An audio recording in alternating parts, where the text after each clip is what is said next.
कि न हम हारे थे न हम हारे हैं। हिंदुस्तान का सबसे ताकतवर स्थान, राष्ट्रपति भवन का प्रांगण, आसमान तक शान से लहराता तिरंगा और मोदी की तीसरी बार ताजपोशी का सर्टिफिकेट। यह कोई संयोग नहीं बल्कि परिणाम है मोदी के 10 सालों के अथक प्रयासों का, जिसके प्रतिफल में उनके हाथ में आया है फिर एक बार शपथ लेने का न्योता, जो उन्हें राष्ट्रपति द्रौपदी मुर्मू ने दिया है। मोदी आइए, तीसरी बार सरकार बनाइए। एनडीए की मीटिंग हुई थी। एनडीए के सभी साथियों ने मुझे फिर से एक बार इस दायित्व के लिए पसंद किया है और सभी एनडीए के साथियों ने राष्ट्रपति जी को इसकी जानकारी दी और राष्ट्रपति जी ने मुझे अभी प्रधानमंत्री डेजिग्नेटेड के रूप में काम करने एक नियुक्ति दी है। संविधान को साक्षी मानकर मोदी एक बार फिर आ रहे हैं। तीसरी बार उनकी ताजपोशी है। 9 जून का वक्त तय हो चुका है। देश में जब रविवार को सूरज ढलेगा तो उसी शाम हिंदुस्तान में मोदी 3.0 का सूरज उगेगा। शपथ की जोरदार तैयारियां हो रही हैं। जल्द ही मोदी अपनी अगली पारी शुरू करेंगे। इसके लिए उन्हें राष्ट्रपति ने न्योता दे दिया। इससे पहले एनडीए के 23 नेताओं ने राष्ट्रपति से मुलाकात की, सरकार बनाने का दावा पेश किया। फिर शाम को मोदी राष्ट्रपति से मिलने पहुंचे। गाड़ियों के काफिलों के साथ जैसे ही मोदी की एंट्री हुई, इस दौरान महामहिम ने मोदी को सरकार बनाने के लिए निमंत्रण पत्र दे दिया। साथ ही मिष्टी दही खिलाकर नई शुरुआत के लिए बधाई दी।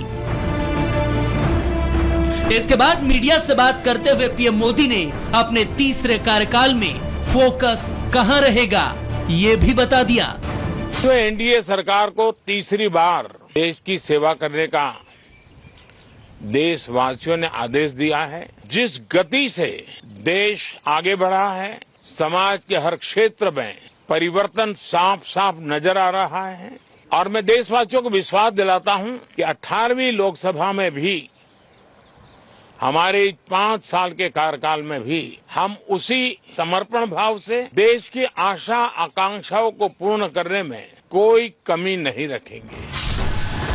10 सालों में मोदी ने जो ट्रेलर दिखाया, उससे भी बड़े बड़े कामों की आगे बड़ी पिक्चर दिखाने वाले हैं, जिसका संकेत खुद मोदी ने दिया। लेकिन इसके पीछे रहेगी उनकी पूरी टीम, खासकर एनडीए के वो किंग मेकर नेता जिनमें चंद्रबाबू नायडू और नीतीश कुमार सबसे ऊपर हैं।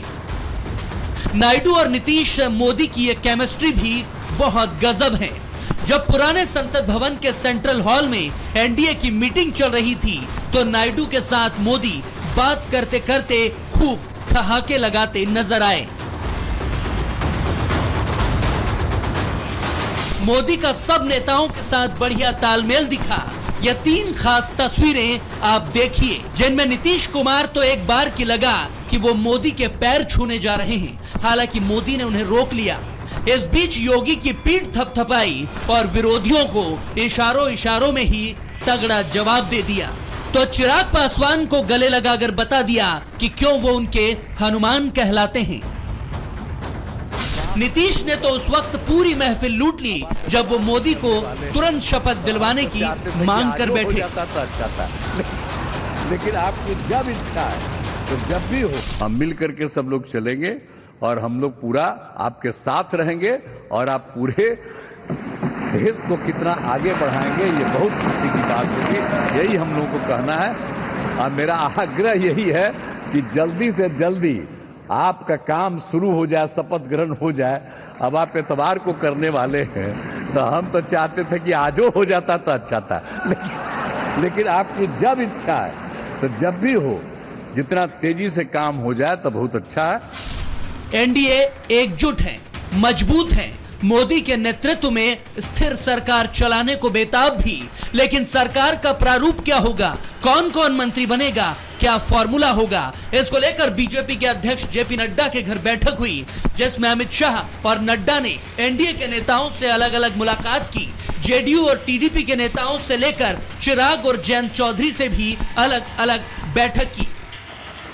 कहा जा रहा है कि बैठक में कैबिनेट बंटवारे को लेकर चर्चा हुई, क्योंकि अब वक्त कम बचा है। ऐसे में मोदी ने गठित होने जा रही 18वीं लोकसभा को भी कुछ कर गुजरने वाला पड़ाव बताया और युवा शक्ति के दम पर इसका मतलब भी समझा दिया। 18वीं लोकसभा, और वैसे भी हमारे यहाँ व्यक्ति के जीवन में 18वीं इसका बड़ा महत्व होता है। एक नए कालखंड में प्रवेश करता है, टीनेज समाप्त करके। ये 18वीं लोकसभा एक प्रकार से युवा ऊर्जा और कुछ कर गुजरने के इरादे वाली ये लोकसभा है। तो कल एक बार फिर से